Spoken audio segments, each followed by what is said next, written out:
Aujourd'hui, je suis heureuse de te présenter la deuxième partie de mon entretien avec André Stern, ambassadeur de l'enfance, auteur et conférencier international dans le cadre de notre série spéciale Le Nid évolué.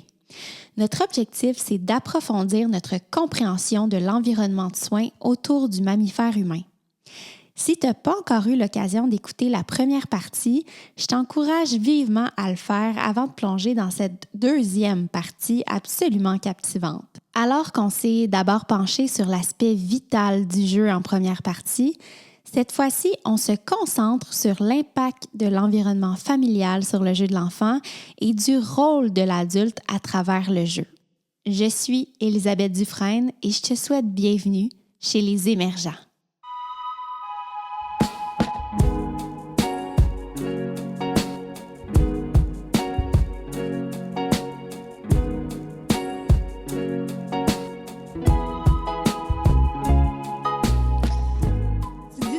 Que tu étais un enfant banal et que tout ce qui t'est arrivé pourrait arriver à n'importe quel enfant qu'on laisserait jouer librement. Mais pourtant, tu sais, tes parents,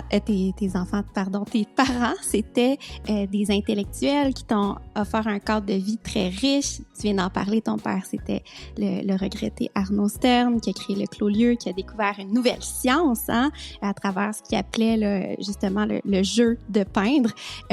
Ta mère, Michèle Stern, ancienne institutrice, je l'ai écoutée dans une entrevue, elle a l'air aussi exceptionnelle. Et donc, on pourrait presque dire que ton environnement familial n'était pas si banal que ça. Et justement, j'ai envie de développer ça avec toi. Tu parles justement de l'importance de cette posture, de cette attitude. C'est quoi le rôle réel de l'environnement familial pour que le jeu libre puisse véritablement donc nourrir le développement de l'enfant? Okay?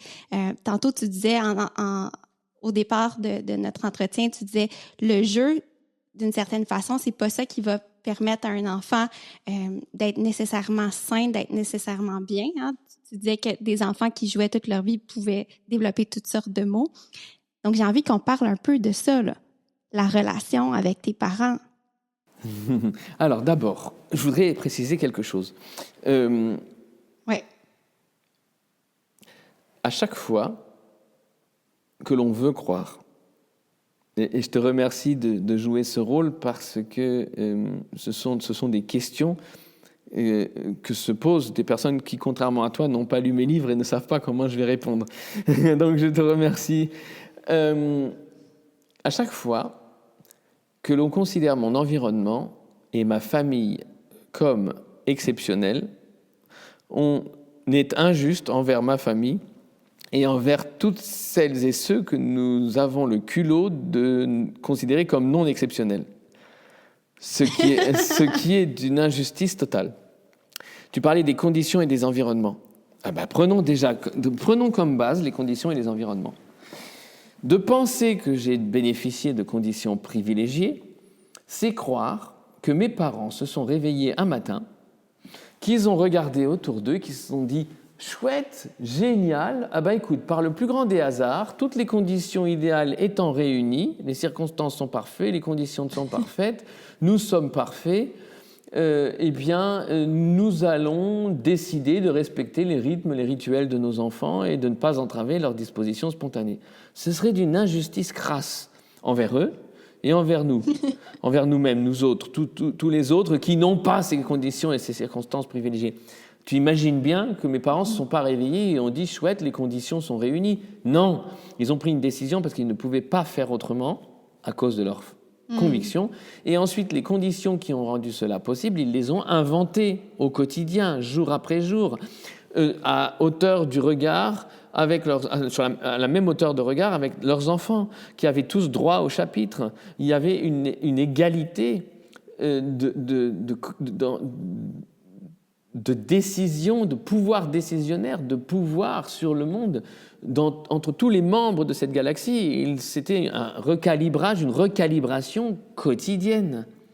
Et donc non, ce n'était pas des conditions qui étaient données, qui étaient présente, c'est des choses qui ont été développées, inventées ensemble, les conditions qui rendent certaines choses possibles, chacune et chacun peut le faire, quel que soit son niveau intellectuel, parce que là aussi, de nos jours, on a appris à mettre cela complètement en doute. Ça n'existe pas un niveau intellectuel ou culturel élevé.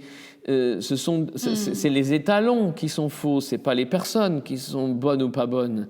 C'est les étalons qui sont adaptés ou inadaptés, c'est ça le problème. Et donc, de plus, ça serait croire que l'enfant reprend à son compte ce que savent, la manière d'utiliser leur cerveau qu'ont leurs parents. Et ce n'est pas le cas, parce qu'il y a des enfants extrêmement intelligents dans des familles où les parents ne le sont pas, et il y a ils sont considérés comme, et il y a des enfants extrêmement bêtes dans des familles où les parents sont réputés intelligents. Alors non, ce n'est pas le niveau intellectuel des parents, non, ce n'est pas le niveau socio-culturel des parents qui va définir le devenir d'un enfant, c'est l'attitude des 10 parents. C'est leur attitude, et l'attitude de confiance, l'attitude de respect face aux dispositions spontanées, que tu saches toute l'importance du jeu comme nous venons de l'apprendre, ou que tu ne la connaisses pas comme c'était le cas de mes parents, mais que tu sois dans une attitude qui fait que tu n'envisages pas d'interrompre un enfant qui joue, c'est ça qui va être déterminant. C'est pas ton niveau d'éducation, c'est pas ta réputation intellectuelle, c'est rien de tout ça. Et il est indispensable de le dire et de le répéter pour ne pas me coincer dans le coin des exceptions et des privilèges et croire que ça ne nous concerne pas. Ça nous concerne tous et c'est à notre portée à toutes et tous. On n'est pas censé élever nos enfants seuls. On commence à le savoir.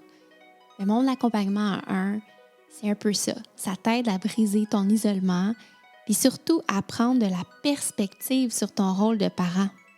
Retrouver du sens dans une des quêtes les plus importantes de ta vie. Si ça t'appelle, viens me retrouver sur elisabethdufresne.com pour remplir un formulaire de pré-consultation. Le lien est aussi disponible dans les notes de l'épisode.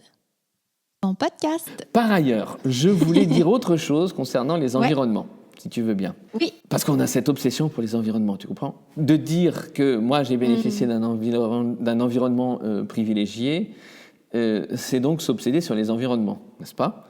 Dire que j'ai grandi dans des conditions exceptionnelles, que je suis un enfant exceptionnel, c'est se refuser de voir que je suis un enfant comme tous les autres, un enfant banal du point de vue de l'enfance, et que tous les enfants auxquels on ferait confiance et auxquels on offrirait une vraie liberté vivraient des choses très similaires.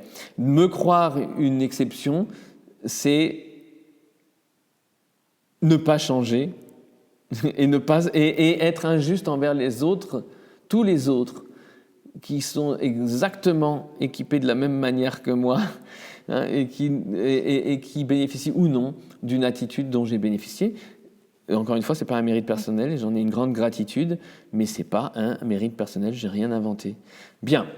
Donc, nous avons cette obsession pour les environnements. Il y a même des méthodes pédagogiques qui préparent des environnements.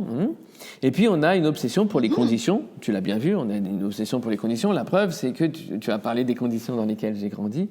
Hein, et donc, on a cette obsession double, en dehors de celle pour l'apprentissage, déjà citée, on a cette obsession double pour... J'ai la langue qui a fourché, j'ai dit oppression. On a cette obsession double pour les environnements et pour les conditions.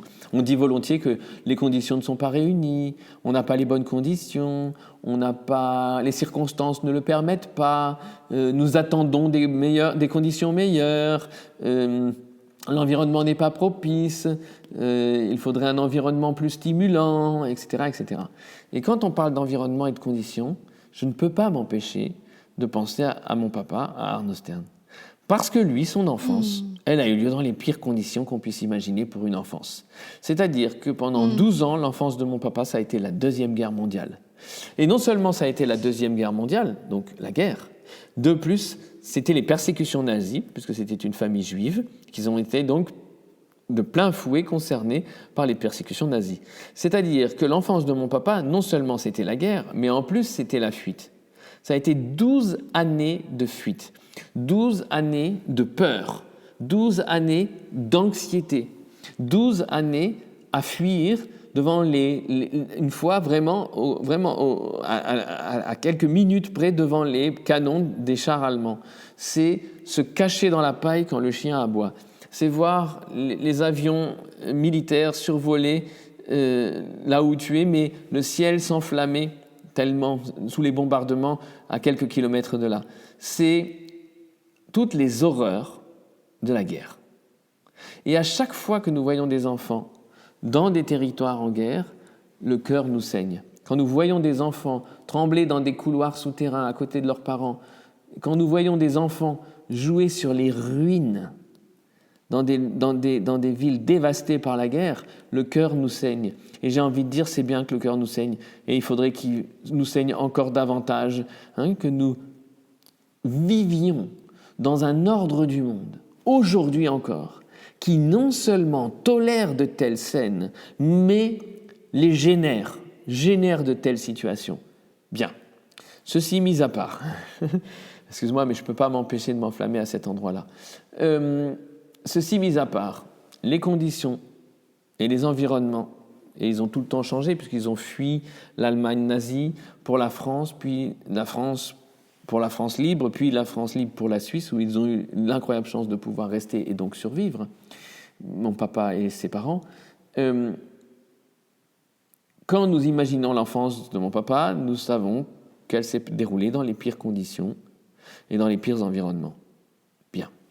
Et quand on lui pose la question, et excuse-moi, je n'ai pas encore pris l'habitude en 1 an de parler de mon papa au passé, quand on posait la question à mon papa, comment a été ton enfance, il avait toujours une réponse étonnante, puisqu'il disait, mon enfance était merveilleuse. Et ça nous fait, on avale notre salive, on dit quoi, attends. La guerre, les persécutions nazies, la fuite, les camps, et tu dis que ton enfance était merveilleuse, comment c'est possible? Tu vois, on n'arrive pas à... Et sa réponse, c'est incroyable. Sa réponse, ça a toujours été, eh bien, parce que mon enfance a été merveilleuse, parce que mes parents et moi étions dans l'attachement. Mes parents, disait-il, ne pouvaient m'offrir aucune sécurité matérielle. En revanche, ils m'ont toujours offert sans faille la sécurité affective et la sécurité émotionnelle. Et ça, c'est un incroyable message. Parce que ça veut dire que oui, bien sûr, les environnements ont leur mot à dire dans le devenir d'un enfant. C'est dire oui, bien sûr, les conditions ont leur mot à dire dans le devenir d'une personne. Pas de doute. N'empêche que tout ça, c'est moins important que l'attachement. Et l'attachement est une attitude. Et ça veut dire aussi qu'on peut se libérer de cette obsession pour les environnements et pour les conditions. Parce qu'à partir du moment où tu as réussi le fameux attachement, tu peux te mettre en congé pédagogique puisque tu as fourni à l'enfant tout ce qu'il attend, en fait, de son ou de ses parents. Et l'attachement, c'est une vieille histoire. L'attachement, tu l'as cité à maintes reprises et j'imagine que tu en as déjà beaucoup parlé. Mais l'attachement, c'est dorénavant,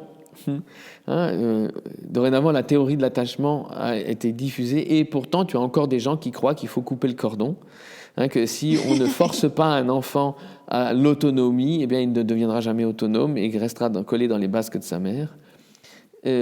Alors que de nos jours, il a été prouvé l'inverse. Alors que le fait de nous jeter hors du nid prend à rebrousse-poil toute notre nature, il y a des gens qui continuent à croire que c'est ce qu'il faut faire.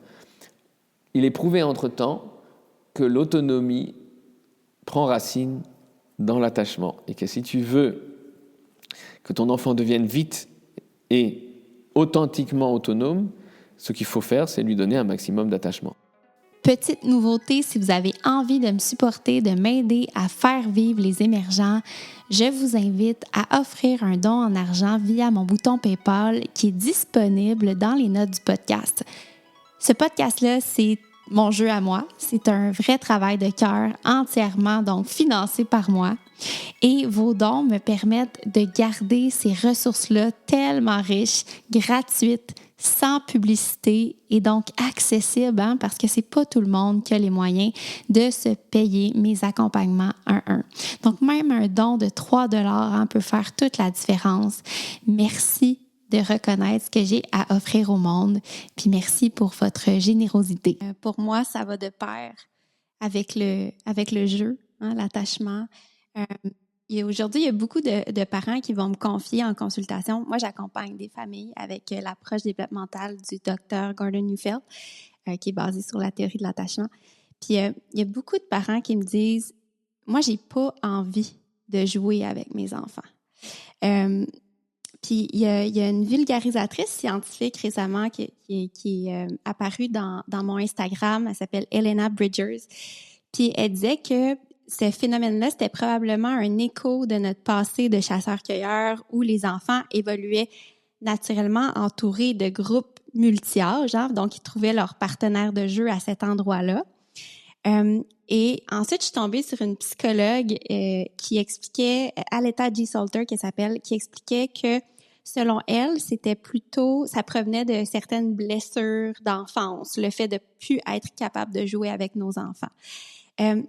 J'avais envie de savoir, toi, c'était qui tes partenaires de jeu quand tu étais enfant? Puis est-ce que tes parents jouaient avec toi? Puis toi, maintenant que t'es parent, est-ce que tu joues avec tes enfants? Puis comme c'est ça, globalement, tu vois, est-ce que tu penses que l'adulte a sa place dans le jeu de l'enfant? Puis si oui, c'est quoi sa place? Ça fait beaucoup de questions, mais je te laisse aller.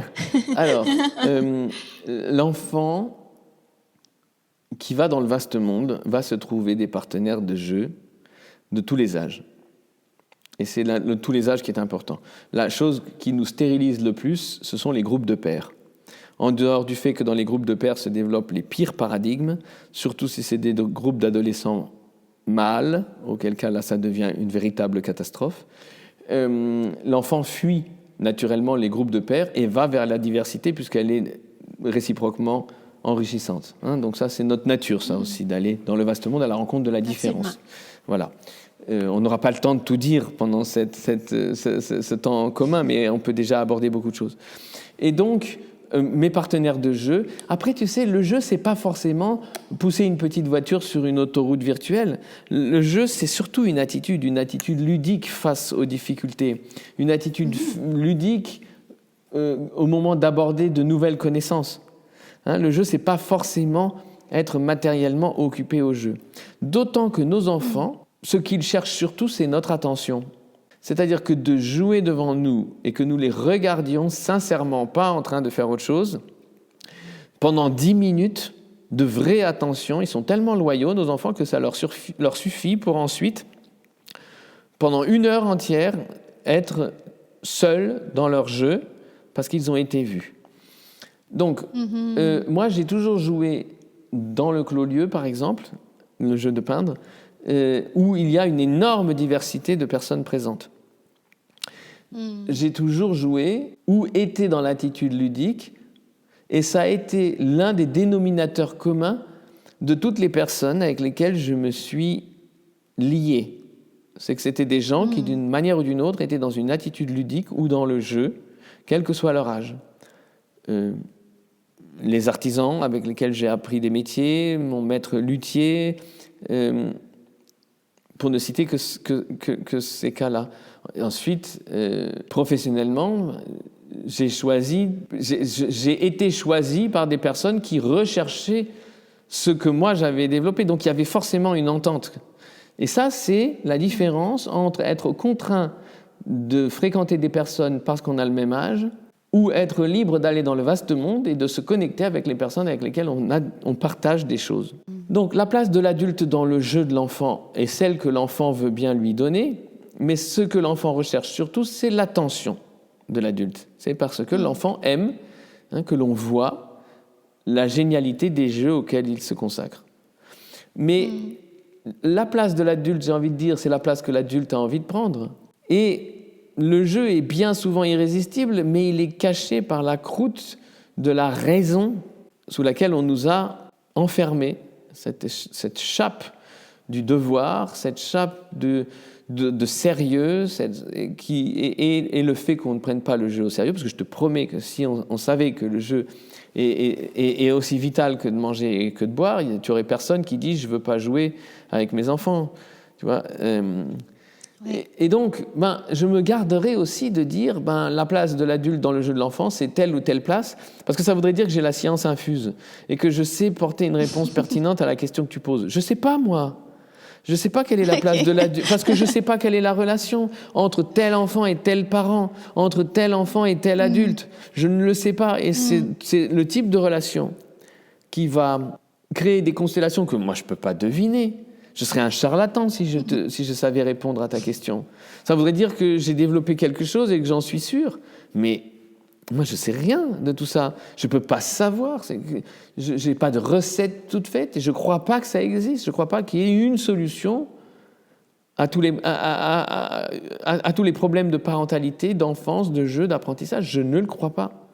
Je crois seulement que... Est-ce que toi, tes parents jouaient avec toi? Mes parents jouaient avec moi, mes parents construisaient avec moi, mes parents regardaient mes jeux et ça me suffisait. Mais je n'étais pas beaucoup avec mes parents. Parce que ça aussi, c'est un autre malentendu, c'est de croire que parce que je ne suis pas allé à l'école, j'étais tout le temps à la maison avec mes parents.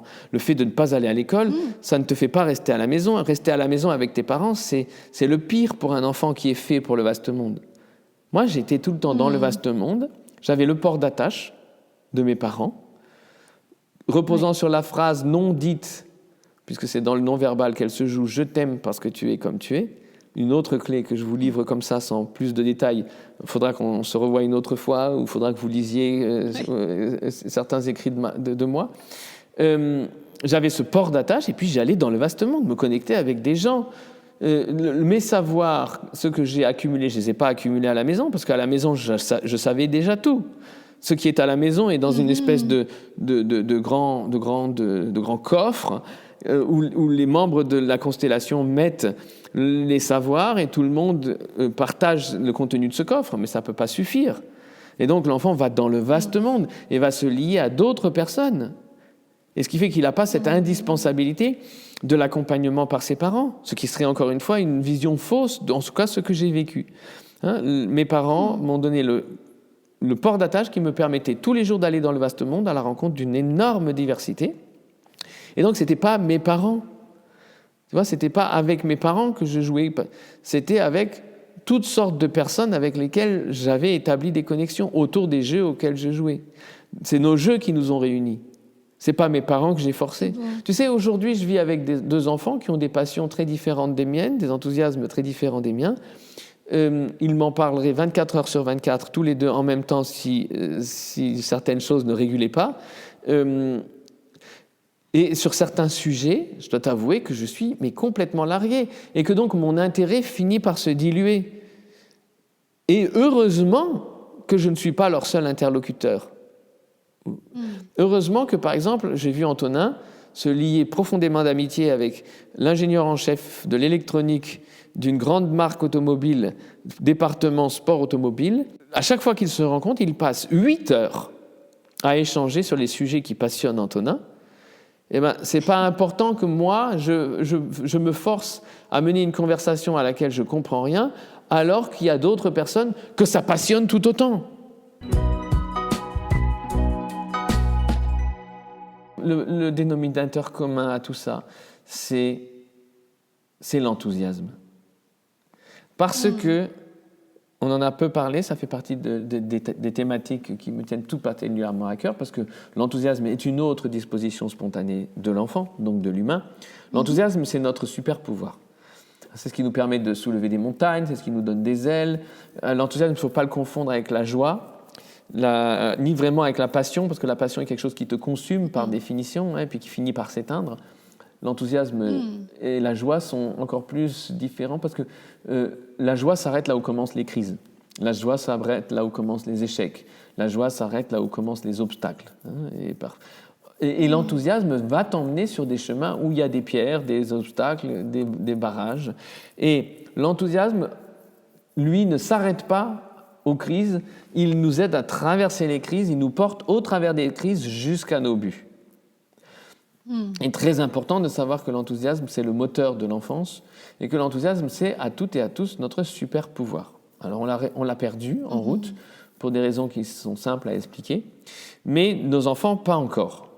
Et donc, la différence entre une situation et une autre est en général définie par l'enthousiasme. Je vais éclaircir la chose parce que là, c'est pas clair. Nous avons développé un culte de l'effort. Notre société, notre ordre du monde patriarcal nous a amené à développer un culte de l'effort. L'effort pour l'effort. Et ça, c'est complètement absurde. Et c'est ce que nos enfants ne font pas. Nos enfants cherchent toujours la solution de facilité. D'ailleurs, on le leur reproche parfois. C'est trop facile, ou tu triches, ou tu nous trompes, bref. Ce culte de l'effort, il a fallu le développer à partir du moment où on a tourné le dos aux enthousiasmes individuels. Parce que lorsqu'on est enthousiaste, l'effort est un effort choisi, presque non ressenti, alors que lorsque l'on n'est pas enthousiaste, la seule chose qui reste, c'est l'effort, c'est la souffrance de l'effort. Et ça, c'est effort consenti versus effort subi.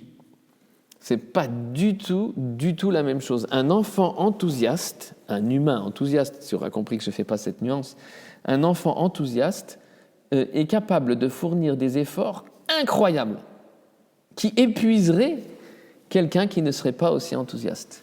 Et donc, tu as la même situation avec enthousiasme ou sans enthousiasme. Dans un cas, c'est une souffrance, c'est l'effort en tant que souffrance. Et dans l'autre cas, tu ne le remarques même pas. Et ça t'amène à un dépassement de toi-même, de tes limites, comme un effet secondaire de ton enthousiasme. Et donc, c'est là il faudrait développer beaucoup, parce qu'il y a beaucoup de choses très, très intéressantes autour de l'enthousiasme et autour de ce dont l'enthousiasme nous rend capables. Mais tu vois, je vais te donner un exemple encore plus concret. L'enfant qui n'arrive pas à sortir de la voiture tellement il est fatigué. « Papa, j'arrive pas à marcher, je suis malade. Il faut que tu me portes. » Bon, je te porte. Je te prends sur mon épaule. On marche et l'enfant, il s'endort presque tellement il est pas bien, il est fatigué. Puis on arrive, au bout de 5 minutes de marche, on arrive sur une place sur laquelle il y a un manège. Et là, tout d'un coup, l'enfant l'aperçoit, la musique, l'odeur de barbe à papa, le manège qui tourne, le rutilant avec toutes les lumières, etc. Tout d'un coup, l'enfant se redresse, ouvre de grands yeux, et n'a plus qu'une hâte, c'est de descendre de mes épaules pour aller jouer au manège, où il va rester pendant 2 heures, à crier, à chanter, à sauter, à tourner sur tel et tel objet, etc.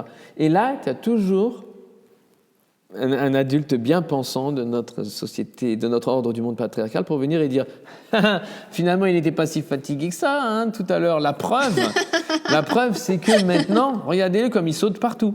Et quand l'enfant revient tout joyeux dire c'est trop génial, il va lui dire eh ben alors, t'as vu, t'étais pas si fatigué que ça finalement, tu nous as raconté des histoires tout à l'heure, c'était pas vrai. Et là, l'enfant s'arrête et se met à réfléchir, il se dit zut, mais est-ce que c'est vrai que j'ai été malhonnête ? Mais oui, il semble que oui, puisque les faits ont l'air d'apporter la preuve que j'étais pas si fatigué que ça tout à l'heure. Puisque maintenant, je suis pas fatigué.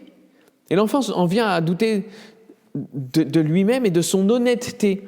Alors que l'enfant était honnête tout à l'heure quand il disait qu'il était épuisé, parce qu'il n'y avait pas d'enthousiasme, tout comme il est honnête maintenant quand il est en pleine forme, parce qu'il y a l'enthousiasme.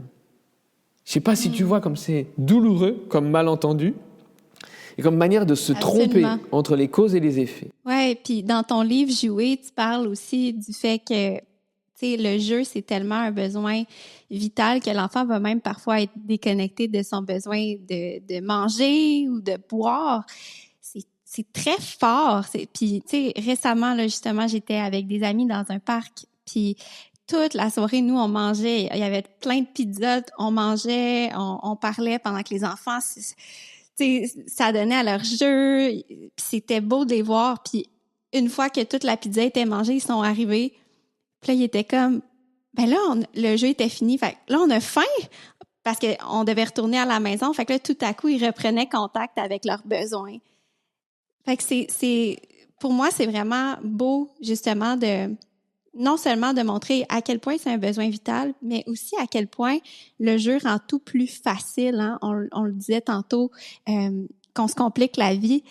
Bien, il y a pas justement cette notion-là que la vie, c'est peut-être pas obligé d'être aussi difficile et demandant. Tu sais, si la vie à chaque fois que quelque chose nous demande un effort, que nous ressentons un effort, c'est en réalité une indication. C'est comme le caillou dans la chaussure. C'est pour te dire attention, c'est pas normal. Hein? Ouais. Les choses qui nous enthousiasment ne nous paraissent pas difficiles.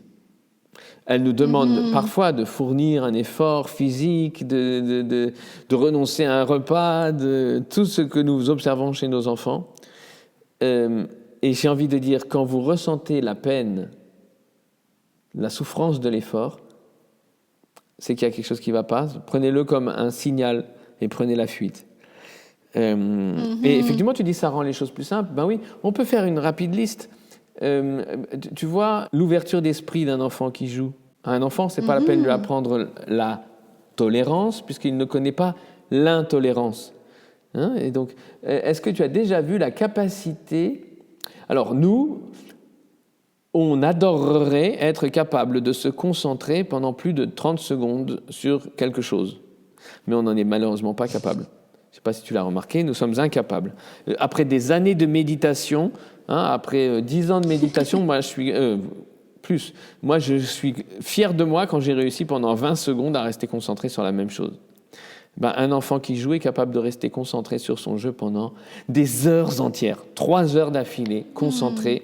Et donc, ce que nous aimerions voir chez nos adultes, nos enfants le vivent de la manière la plus naturelle qui soit quand ils jouent. La capacité au dépassement de soi que j'ai déjà évoquée, d'un enfant qui joue, qui saute par-dessus une flaque bien trop grande, tu sais, qui monte sur un vélo plus grand que lui, etc. Le dépassement de soi, on aimerait tellement le voir chez nos adultes. C'est ce que vivent nos enfants pendant qu'ils jouent. Et surtout, une chose qui va être particulièrement spectaculaire, c'est la liberté d'un enfant qui joue. Parce que l'enfant, dans ces jeux, peut tout être immédiatement. Il peut être le président des États-Unis, comme il peut être le marchand de hot-dog dans la même minute, tu vois. Il peut être pilote d'avion, et l'enfant peut tout. Et là, il rejoint la phrase clé de mon papa pour décrire le clos-lieu, dans lequel il disait « L'enfant peut ce qu'il veut et veut ce qu'il peut ». Dans les jeux, l'enfant a le plein pouvoir. L'enfant qui n'a que zéro pouvoir dans notre ordre du monde, dans le jeu et dans l'imaginaire, dont on n'a pas encore parlé, dont je voudrais parler pour finir, pour une bonne raison. L'enfant a tout pouvoir et la liberté. Nous, pour voler, il faut qu'on prenne des cours ou que l'on achète un billet d'avion très très cher et pas tout de suite, avec un délai. L'enfant, lui, tu veux qu'il veut voler ? Il vole. Il est à la fois l'air, l'avion, l'oiseau, le capitaine, le steward, le passager, tout ça. L'incroyable liberté de l'enfant qui joue, on voudrait en voir un 10e chez nos adultes. Et pour finir, et c'est là que je disais, je voulais encore évoquer un sujet, c'est ce que nous qualifions, parce qu'il a bien fallu le qualifier, ce que nous qualifions de créativité. Alors, quand nos adultes font preuve de créativité, on trouve ça rare et génial, et nous ne voyons pas que nos enfants sont en permanence dans la créativité. Nos enfants sont en permanence dans la créativité pour une raison toute simple, c'est qu'ils habitent à cheval sur 2 mondes que nous avons artificiellement séparés. C'est-à-dire d'un côté le monde réel et d'un autre côté le monde imaginaire. Et nous avons non seulement séparé 2 mondes qui n'auraient jamais dû être séparés, mais de plus, nous avons mis une hiérarchie entre eux.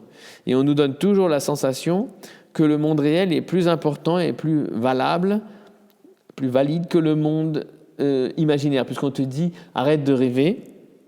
et revient à la réalité. Donc ça veut bien dire que la réalité est mieux que le rêve, tu vois. Et donc, c'est étrange d'avoir d'évaluer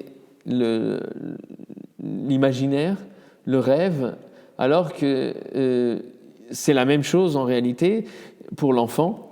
Je te disais que l'enfant vit à cheval sur les deux mondes et il circule de l'un à l'autre. L'enfant va chercher dans le réel une pierre ou une branche et va la transformer dans l'imaginaire en voiture, ou la branche, il va la transformer en guidon de moto, ou il va la transformer en fusil. Et l'enfant invente des choses qui nous étonnent.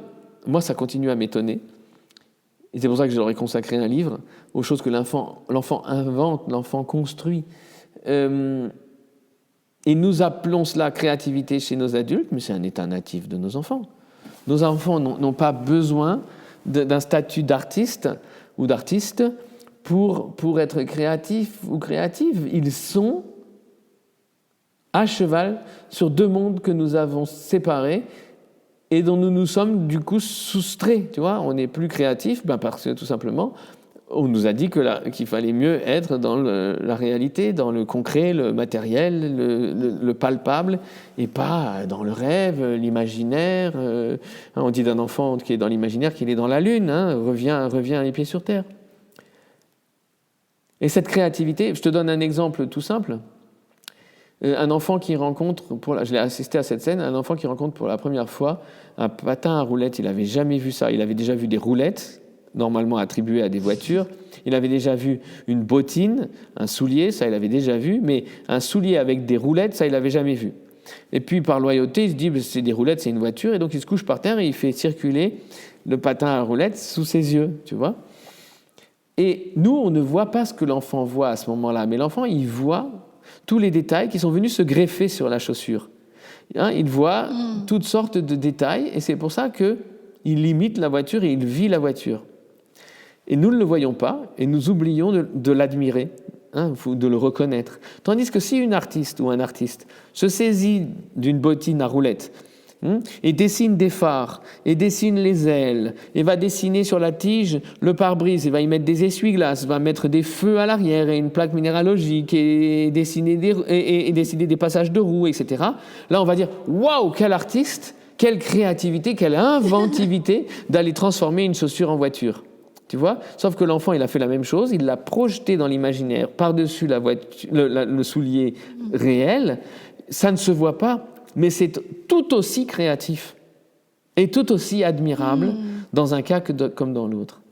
Et c'est pour ça que mon dernier livre, qui, à l'heure où nous enregistrons, toi et moi, sort dans 3 jours, enfin, la période de précommande qui est cruciale. Là, j'ose profiter de l'occasion pour dire, il y a une période, j'ai décidé de tenter l'aventure avec un éditeur jeune qui place les autrices et les auteurs au centre de sa constellation et qui base sa stratégie sur les préventes. C'est-à-dire que pour ne pas faire de stock inutile, par conviction écologique, mais aussi économique, c'est-à-dire qu'au lieu de payer des grands stocks et d'imprimer en grand nombre, ils vont imprimer en grand nombre, dans le cas de ce livre, j'en suis certain, mais ils vont imprimer les précommandes plus la proportion qui va ensuite aller dans la distribution habituelle.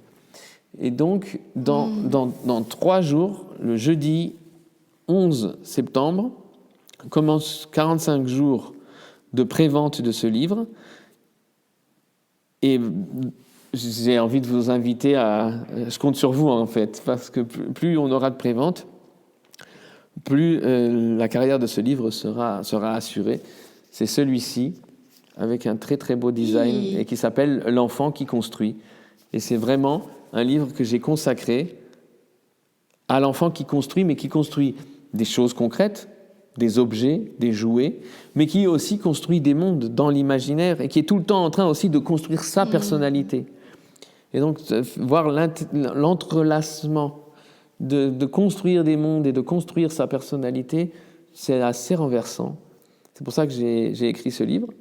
Et que maintenant, j'ai envie de tenter l'aventure avec cette maison d'édition française, mais qui envoie au Canada, qui envoie au Québec sans aucun problème. Et donc, allez voir, parce que je pense que l'épisode va sortir pendant la période de précommande. Allez voir et je compte sur vous. Et merci à toi de me donner la permission et l'occasion de parler du livre là maintenant, avec toi et tes auditrices et tes auditeurs. En fait, c'est un cadeau pour nous de savoir qu'il y a un nouveau livre qui s'en vient, puis je vais mettre le lien dans l'épisode du podcast qui va sortir le dimanche 14 septembre, donc quelques jours après le lancement. Donc, avec grand plaisir. Puis, c'est quoi qui t'a donné l'étincelle? Tu sais, tantôt, on parlait justement, c'est l'enthousiasme qui nous mène à débuter un projet. Pour toi, ça a été quoi, cette étincelle-là de ce livre-là? Alors, le livre précédent, par exemple, qui s'appelle c'est un plaidoyer pour l'enfance, je l'ai eu parce que j'ai vu d'un côté des enfants et dont j'ai pris la mesure qu'ils pouvaient tout devenir. L'enfance, c'était la période où tout est possible, où rien n'est impossible. Et j'ai vu en même temps tant d'enfants qui ont hâte de se libérer de toutes les discriminations qui vont avec l'enfance. Tu sais, c'est ces enfants qui ont envie de grandir, tout simplement, et de très vite devenir adultes pour ne plus subir les discriminations qu'on vit quand on est enfant. Et je me suis dit, j'ai envie d'écrire à ces enfants-là que l'enfance est la période la plus extraordinaire et il ne faut pas qu'ils soient pressés de la quitter. Et pour l'enfant qui construit, tu sais, je mets certains filtres sur les objets sur la vie quotidienne selon les intérêts qui, moi, me portent. À l'époque où j'ai écrit le livre Jouer dont tu as parlé, partout je voyais le jeu, ses apparitions, ses implications, et puis toutes les informations que je récoltais. Pareil, quand j'ai écrit un livre sur les rythmes et rituels, je voyais partout les rythmes et rituels de l'enfance. Quand j'ai écrit un livre sur l'enthousiasme, j'étais fasciné, enthousiasmé par l'enthousiasme. Et là, j'ai observé les enfants. Je me suis dit, mais c'est fou, les enfants sont tout le temps en train de construire des choses, que ce soit matériel. Et alors, attention, je différencie l'enfant qui construit de l'enfant qui bricole, c'est-à-dire de l'enfant, je ne sais pas comment vous dites, au Québec, vous parlez aussi de bricolage, tu parles aussi de bricolage. C'est en gros de faire un porte-crayon en papier hygiénique, tu vois, des choses là. Ouais. Et ça c'est réduire l'enfant c'est réduire... Ça me rend dingue en réalité. Quand je vois, et tu verras dans le livre, il y aura même une vidéo avec un QR code à la fin du livre où seront présentés des objets construits par des enfants. Mais quand tu vois les objets que construisent les enfants, c'est une insulte que de leur faire construire un porte-crayon en papier hygiénique. Vraiment, c'est une insulte quand tu vois ce dont ils sont capables. Mais là, je te parle des objets visibles, palpables. Mais quand on pense à tous les mondes qu'ils se créent, alors dans le Clos-Lieu d'Arnaud, parce qu'il crée des mondes qui sont là aussi visibles, mais il y a toute la partie de leur construction qui n'est pas visible. Quand ils échafaudent des plans, quand ils inventent des machines, quand ils inventent des mondes et qu'ils y vivent, ça c'est de la construction aussi. Je me suis rendu compte, tout ça c'est l'attitude créative et constructive de l'enfant, de l'humain dans ce qu'il a de plus beau, de plus excitant, de plus joyeux. Et donc, du coup, je me suis mis à tout voir comme ça. Et c'est pour ça que ce livre est noyauté de petites anecdotes, de petites histoires que j'ai observées chez des enfants. Il y a aussi, tu sais, des phénomènes comme l'enfant qui attrape, je te disais tout à l'heure, il attrape un bout de bois. Moi, je vois un enfant qui attrape un bout de bois et puis tout d'un coup, il y a toute une moto qui est construite autour de ce bout de bois qui n'est que le guidon de la moto, avec le phare chromé, le moteur, les roues, l'écran sur les roues, etc. C'est de la magie. Et c'est quelque part entre le réel et l'imaginaire. Et c'est un enfant qui construit. C'est beau. Merci infiniment, André Stern, pour tout ce que tu offres au monde, de voir que tu continues aussi, que l'enthousiasme n'a pas de fin avec toi, puis que c'est contagieux, vraiment. En tout cas, moi, ça a changé ma vie, puis j'espère que ça changera celle de mes auditeurs et auditrices. Je le souhaite aussi. Je tiens à te remercier de m'avoir donné cette occasion. Je tiens à vous remercier, vous autres, qui écoutez, parce que pour le temps de cet échange avec Elisabeth, vous êtes venus avec nous du côté de la confiance. Et c'est déjà incroyable, mais en plus, j'espère, c'est mon souhait, que certaines et certains d'entre vous auront envie de rester un peu plus longtemps du côté de la confiance. Et à chaque fois que nous demeurons du côté de la confiance pour 1 minute de plus, c'est une bénédiction pour l'enfance et c'est une bénédiction pour l'humanité entière. Et en cela, j'ai envie de vous remercier, de te remercier, de vous dire à bientôt. Qui sait, bientôt nouveau au Québec avec vous en vrai. Et de vous souhaiter beaucoup d'enthousiasme et beaucoup de confiance. Merci infiniment d'avoir pris le temps de partager ce moment-là avec André et moi. Les échanges comme celui-ci sont précieux dans notre monde et j'espère sincèrement que vous considérerez cet épisode-là comme une addition enrichissante à votre collection de discussions marquantes. Les idées et les perspectives partagées par André valent leur pesant d'or et j'espère que vous les emporterez avec vous longtemps après la fin de cet épisode-là. Les Émergents, c'est plus qu'une émission pour moi, c'est une passion et je suis ravie de la partager avec vous. Je suis Elisabeth Dufresne, la productrice, créatrice, présentatrice de cette émission et je suis extrêmement reconnaissante de votre fidélité, de votre soutien. Merci à toutes les personnes qui m'ont offert des dons généreux. Je vous invite à le faire via mon bouton PayPal si c'est une possibilité pour vous. Un immense merci également à Étienne Dufresne pour notre musique originale et à Florence Rivet pour son talent qui illumine notre couverture. Si cet épisode-là vous a touché ou inspiré, je vous invite à exprimer votre soutien en m'envoyant une poignée d'étoiles sur Apple Podcasts et Spotify. De plus, partagez cet épisode-là sur vos réseaux sociaux en me taguant Elisabeth.Dufresne serait une merveilleuse manière de m'encourager à poursuivre cette initiative, ma foi, passionnante. Je vous donne rendez-vous comme à l'habitude dans 2 semaines pour poursuivre cette saison 3 qui commence en force. À bientôt!